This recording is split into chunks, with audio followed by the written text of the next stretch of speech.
bahwasanya Rasulullah itu dalam interaksi sosial beliau dengan sesama manusia juga ada momen-momen beliau itu marah ya, marah yang manusiawi, yang tidak sampai mendolimi gitu ya.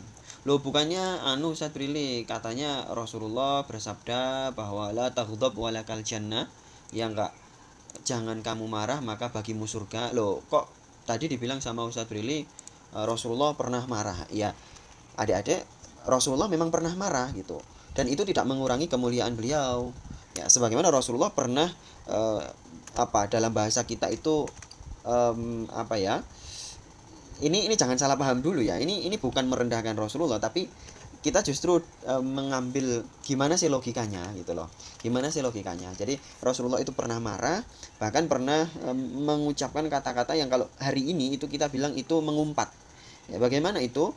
Yaitu sakilat ka umuk atau waihak ya, atau wailak.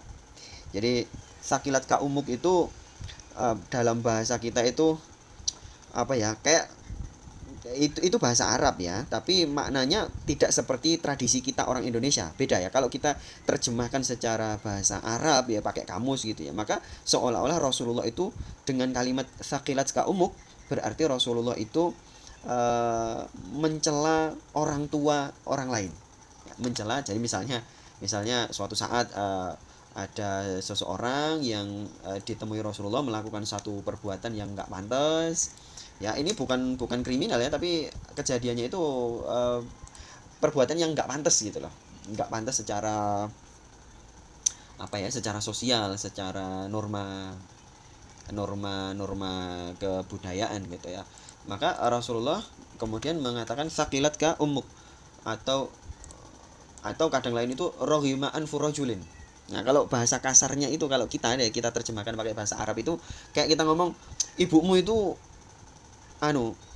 ibumu itu orang miskin, kayak gitu, kayak apa, gimana ya, Ustaz Brili nggak terbiasa mengumpat sih ya. Orang-orang kalau mengumpat itu kadang itu keahlian ya, mengumpat itu keahlian ya. Kalau sudah terbiasa yo mudah sekali lisan itu mengumpat itu. Ibumu itu orang apa, ibumu itu gimana ya mengumpatnya, kok nggak enak ya mengumpat itu ya. Ibumu itu orang celaka, orang rugi gitu. Kalau dalam bahasa Arab artinya seperti itu secara kamus. Uh, atau kalau yang lain tuh Rasulullah kalau marah itu pernah juga rohima anfu rojulin. Itu orang hidungnya terpotong. Itu secara bahasa itu artinya seperti itu. Kan nggak enak kalau kita mengumpat seperti itu ya, karena kita orang Indonesia ya. Kalau di Rasulullah orang Arab, jadi mengumpat seperti itu pas banget dengan situasi sosialnya ya. Nah itu Rasulullah ya. Terus beberapa kali marah juga itu Rasulullah adalah ya, ini adalah tentang situasi sosialnya Rasulullah ya. Rasulullah itu kadangkala ada masalah dengan menantu beliau ya. Rasulullah itu pernah ada masalah dengan menantu beliau, padahal menantu beliau ini salah satu menantu beliau ini adalah orang yang sejak kecil dirawat Rasulullah sendiri. Siapa itu? Yaitu Sayyidina Ali bin Abi Thalib ya. Ada dua kasus yang Ustadz Brili ingat, yaitu kasus ketika Sayyidina Ali sedang kan rumah beliau itu nggak jauh loh dari rumahnya Rasulullah kan. Satu ketika itu Rasulullah malam-malam nyuruh untuk, atau Ustadz Brili belum memastikan sih ini di rumahnya Sayyidina Ali dan Sayyidah Fatimah sendiri atau sedang menginap di rumah Rasulullah atau gimana. Ustadz Brili juga belum membaca syarah hadisnya ya. Soalnya kalau menginap di rumahnya Rasulullah sendiri gitu, ya rumahnya yang mana gitu kan, ketika Rasulullah berada di istri yang mana gitu kan. Karena ya apa sebab seperti yang pernah Ustadz Brili jelaskan ketika dulu membahas masalah Sayyidah Fatimah gitu kan, ketika Sayyidina Ali dengan Sayyidah Fatimah menikah itu kan kemudian ada orang yang ngasih hadiah berupa rumah kan. Ada sahabat Nabi yang ngasih apa sih kalau orang nikahan terus dapat hadiah itu kado gitu ya, kado dari seseorang ya berupa rumah. Nah ini itu kejadian yang dimana Rasulullah marah ini apakah di rumahnya Rasulullah atau di rumah mereka berdua gitu kan. Nah tapi intinya adalah Rasulullah marah ketika malam-malam datang untuk membangunkan sholat tahajud gitu kan. dibangunkan untuk sholat tahajud, Ali, yang dipanggil itu Sayyidina Ali gitu kan. Ali, kamu nggak bangun kah? Tok tok tok gitu kan, diketuk pintunya, tok tok tok, kamu nggak bangun ta? Gitu. Maka yang menyahut itu adalah Sayyidah Fatimah, bukan Sayyidina Ali. Adik-adik bisa membayangkan situasi itu? Ini sama kayak situasi eh, kayak kita di orang Indonesia sih sebetulnya. Jadi hubungan antara menantu dan mertua gitu. Tok tok tok gitu. Ali, kamu nggak bangun ta gitu. Maka yang menjawab itu Sayyidah Fatimah gitu. Yaitu atau Sayyidina Ali, ya lupa. Pokoknya salah satunya itu menjawab, yaitu jiwa kami ada di tangan Allah. Nah, kita jawabannya Arabnya lupa apa di hadisnya itu. Jiwa kami ada di tangannya Allah. Maksudnya itu malas bangun gitu loh. Ya, maksudnya itu malas bangun. Kami lagi enak tidur gitu, kata salah satunya. Maka Rasulullah itu balik badan terus ngomong ngedumel. Adik-adik tahu ngedumel ya? Ngedumel. Nah, ini ada Ukti Eni, ada Ukti Retno, ada Ukti Cindy, ada Ukti Fiona. Ini baru-baru ya. Ada Ukti Padas, ada Ukti Aira. Nah, adik-adik bisa membayangkan itu, Rasulullah ngedumel balik badan, meninggalkan kamar mereka berdua itu, balik badan sambil ngedumel. Gimana itu? Ngedumelnya itu tapi baca ayat ya, ngedumelnya Rasulullah itu baca ayat sambil menepuk paha beliau sendiri gitu kan. Adik-adik bisa kan membayangkan Rasulullah balik badan menepuk paha beliau sendiri sampai berbunyi kan, sambil membaca ayat wa kanal insanu aktsara syai'in jadala, di surat Al-Kahfi itu ya. Nah, adik-adik bisa bayangkan situasi itu ya. Ya, itu menandakan Rasulullah ada konflik dengan Sayyidina Ali dan putri beliau sendiri, dengan menantu dan putri beliau sendiri. Kemudian konflik yang kedua adalah ketika ketika Sayyidina Ali ketahuan melamar wanita lain. Jadi poligami gitu loh, ketahuan Rasulullah.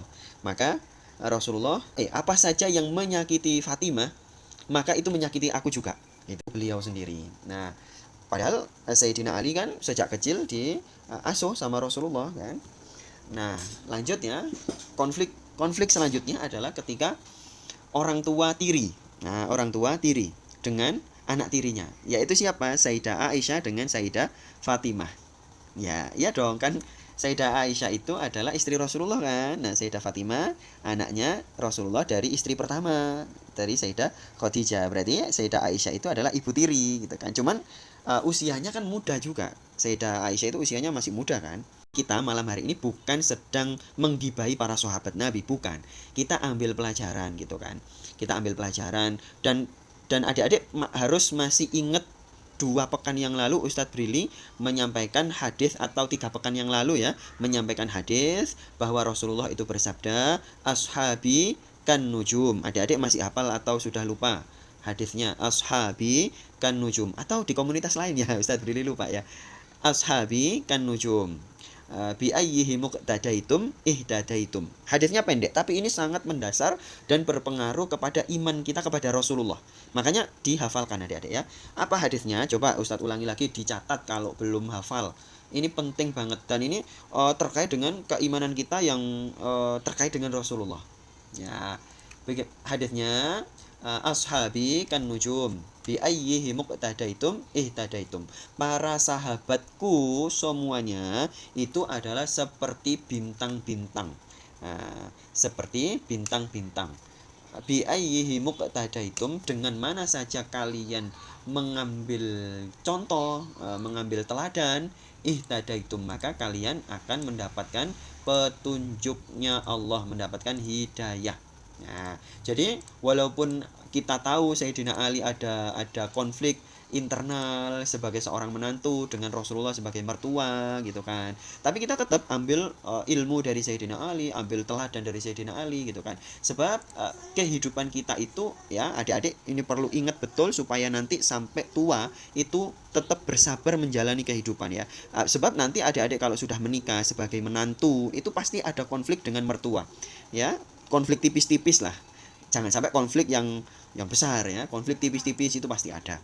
Dan belum lagi nanti kalau adik-adik sudah jadi mertua, jadi orang tua. Waduh, itu benar-benar harus sabar. Maka malam hari ini tolong dicatat baik-baik, tolong diingat baik-baik bahwa sepanjang hidup kita itu akan banyak konflik dan yang paling utama adalah bahwasanya diam itu emas.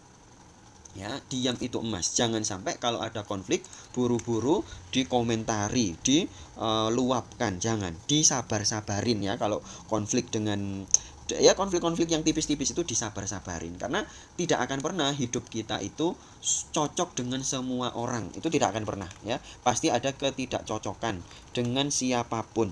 Ya, maka kalau ya di komunitas lain kemarin Ustadz Brili mengajarkan teori taghaful, melupakan. Itu di websitenya Ustadz Brili ada ya, teori taghaful, melupakan. Jadi kalau ada konflik ya lupakan supaya kita tetap jadi orang baik ya. Nah, itu ada kayaknya rekamannya ya. Nah, itu silakan diingat. Nah, kembali ke konfliknya Sayyidah siapa tadi? Sayyidah Aisyah dengan anak tiri. Siapa? Yaitu Sayyidah Fatimah. Konfliknya adalah masalah ketika Rasulullah sudah wafat. Ya, ketika Rasulullah sudah wafat, Sayyidah Fatimah karena kondisi ekonomi beliau tidak baik-baik saja, maka Sayyidah Fatimah menuntut kepada Sayyidah Aisyah, ya, dalam mana Sayyidah Aisyah itu adalah putrinya Abu Bakar. Ketika Sayyidina Abu Bakar sudah menjadi khalifah, sudah menjadi, katakanlah sekarang itu presiden lah sekarang ya, sudah menjadi raja di Madinah dan seluruh tanah Arab kan. Nah, dalam situasi itu Sayyidah Fatimah menuntut bahwa menuntut apa? Menuntut hak waris. Ya, Sayyidah Fatimah menuntut hak waris harta peninggalannya Rasulullah. Nah, Rasulullah punya banyak harta seperti pernah Ustadz Brili ceritakan bahwa Rasulullah itu sepanjang hidup ya, kalau di total aset beliau ya, aset beliau itu kalau hari ini harga emasnya sekarang itu 2 juta, maka aset yang dimiliki oleh Rasulullah itu kurang lebih sekitar 2 triliun asetnya doang ya, sekitar 2 triliun rupiah. Nah, itu Sayyidah Fatimah karena kondisi ekonominya tidak baik-baik saja, beliau menuntut kepada ibu tiri beliau gitu, dan menuntut kepada Abu Bakar karena Abu Bakar menjadi khalifah gitu kan, bahwa kami keluarga Rasulullah kan, Sayyidah Fatimah begitu bilangnya, kami keluarga Rasulullah, kami berhak untuk mendapatkan harta waris, dan kami juga memang kondisi membutuhkan gitu kan. Maka saat itu Sayyidah Aisyah menyampaikan hadis yang ini Sayyidah Fatimah agak tidak percaya gitu kan. Hadisnya apa? Yaitu bahwa Rasulullah dulu itu ketika masih hidup menyampaikan bahwa seluruh hartaku itu kalau aku sudah wafat itu menjadi sodakoh, menjadi miliknya ya, menjadi sodakoh gitu kan. Jadi harus disodakohkan. Maka berarti kan tidak ada peluang mendapatkan harta waris gitu loh. Nah, kasus inilah yang kemudian berlanjut ya, disimpan gitu kan, kayak ya menjadi kenangan buruk lah ya, anak tiri dengan ibu tiri. Nah, kemudian terjadilah kemudian beberapa tahun setelahnya itu terjadi perang ya, perang antara pasukannya Sayyidina Ali dengan pasukannya yaitu Sayyidah Aisyah, antara menantu dengan ibu tiri. Ini ya. Jadi sampai terjadi perang gitu loh. Nah, tapi ini sekali lagi adik-adik jangan pernah menghina Sayyidina Ali, jangan pernah menghina Sayyidah Fatimah, jangan pernah menghina Sayyidah Aisyah walaupun kemudian terjadi perang seperti itu. Jangan, tetaplah ambil sisi positifnya dan jangan pernah meninggalkan ilmu dari mereka. Nah, itu garis besarnya, itu kasih stabilo ya. Nah, tapi kita malam hari ini kan belajar tentang konflik antara orang tua yang tidak sejalan dengan anak. Ya kan, dari kisah-kisah tadi kan adik-adik sudah mendapatkan benang merah kan, bahwa ada konflik antara orang tua dengan anak. Itu terjadi pada zaman Rasulullah gitu. Dan dulu misalnya pernah juga ya Sayyidah Fatimah itu 30.000 ya, 35 nggak apa-apa. Sayyidah Fatimah itu mengadu kepada ayah beliau sendiri, yaitu Nabi Muhammad. Rahmatul Ummah 120. Ya, jadi ya, mohon maaf itu istrinya Ustadz tadi nanya ya. Sayyidah Fatimah karena kondisi keuangan tidak punya gitu kan, Sayyidina Ali ini sebagai seorang suami kan, bukan diomeli sih, dicurhatin gitu kan, dicurhatin sama istri bahwa kita itu nggak punya uang gitu kan untuk beli makan, untuk bayar pembantu gitu kan. Maka Sayyidina Ali itu ngomong gitu kan, kepada istri beliau sendiri, yo kamu cobalah minta ke ayahmu, wong ayahmu punya banyak budak, punya banyak pembantu. Budak dengan pembantu itu beda ya. Rasulullah punya pembantu, punya karyawan ya, punya budak juga iya, beda ya. Eh, ya ya 17 kali 23 berarti ya 500 gram. Nah, apa itu tadi ya, jadi ya cobalah kamu minta pembantu kepada ayahmu gitu kan. Ya adik-adik bisa bayangkan kan, bisa bayangkan seorang menantu ngomong seperti itu kepada istrinya supaya minta ke mertua, supaya minta ke orang tuanya. Bisa membayangkan itu ya adik-adik ya. Ya kurang lebih, tapi jangan kemudian didramatisir dengan hal-hal yang jelek ya, nggak usah. Itu yang jelek itu kan kita. Yang jelek itu kita, mereka tetap orang-orang mulia. Nah, karena kita sendiri nggak pernah tahu kan kejadiannya, kita kan hanya membaca hadis, membaca catatan sejarah ya kan. Ya namanya catatan sejarah itu ya jangan didramatisir dengan bayangan kita sendiri, dengan imajinasi kita sendiri. Nah, kemudian ada masalah misalnya eh, apa ya, adalah beberapa masalah yang lainnya terkait hubungan antara Rasulullah sebagai orang tua dengan anak-anak beliau itu ya ada gitu kan. Misalnya misalnya kisah yang paling terkenal adik-adik ya, adik harus mengenang itu, yaitu kisah cinta romantis antara Sayyidah Zainab dengan Abul As. Nah, adik-adik masih ingat cerita itu, yaitu kalungnya Sayyidah Khadijah yang dibawa oleh Sayyidah Zainab, putri Rasulullah, ya kakaknya Fatimah, berarti ya kakaknya Sayyidah Fatimah ya. Kisah cerita itu adik-adik kalau yang belum tahu didengerin dulu ya. Jadi ketika Rasulullah hijrah ke Madinah ya, Sayyidah Zainab itu kan punya suami namanya Abul As. Nah, cuman Abul As ini tidak bisa masuk Islam segera gitu kan, tidak bisa ikut hijrah gitu kan, tidak bisa masuk Islam segera ya, dengan berbagai situasi gitu ya, kita nggak tahu faktor-faktornya apa. Nah, kemudian kata Rasulullah, ya dia masih dengan agamanya, dia nggak boleh ikut kita ke Madinah. Itu kata Rasulullah begitu. Padahal ya namanya istri, Zainab kan istrinya Abul As ya. Yang namanya istri sudah kadung cinta ya, kalau dipisahkan ya dengan berat hati dong gitu. Berat hati dong. Nah, ternyata ternyata rasa cinta Sayyidah Zainab itu luar biasa, suaminya juga sebetulnya cinta banget, cuman untuk masuk Islam ini belum bisa gitu loh, belum bisa ya. Tapi mau gimana lagi, karena belum masuk Islam ya tidak bisa ikut ke Madinah gitu kan, tetap tetap jadi suami istri tapi beda agama nggak bisa ya. Ya nah apa, akhirnya Rasulullah sudah hijrah ke Madinah bersama Sayyidah Zainab juga hijrah. Nah, Abul As ini cari cara gimana caranya tetap selamat untuk hijrah ke Madinah. Nah, tapi tapi tidak ada konflik dengan musyrikin Mekah. Nah, ternyata caranya adalah mereka Abul As ini datang ke Madinah sebagai sebuah pasukan dengan orang-orang musyrikin untuk berusaha jadi berpura-pura menyerang gitu loh. Abul As ini berpura-pura menyerang gitu kan. Berpura-pura menyerang, singkat cerita beliau ketangkep, dijadikan tawanan, terus Rasulullah tahu ternyata menantunya ini jadi tawanan gitu loh. Mau gimana lagi, walaupun menantu tapi dia non muslim dan dia ketangkep sebagai tawanan, ya mau gimana lagi gitu kan. Tapi ya rasa kasihan kan tetap ada, wong kita tetap sebagai manusia walaupun non muslim kita harus tetap kasihan ya. Nah, ternyata Sayyidah Zainab ini tahu suaminya, mantan suaminya ini ya, ya tidak bisa disebut sebagai mantan sih, karena tidak terjadi perceraian gitu kan. Suaminya ini masih dijadikan tawanan, jadi tahanan, kalau bahasa kita itu tahanan, ditahan gitu, nggak boleh masuk ke Madinah gitu kan, ada di perbatasan.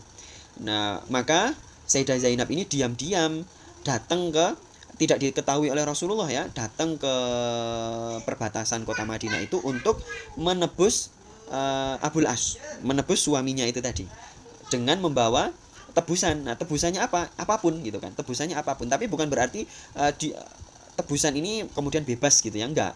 Tebusan ini adalah sebagai jaminan gitu kan. Nah, tebusannya berupa kalung emas punyanya Sayyidah Khadijah.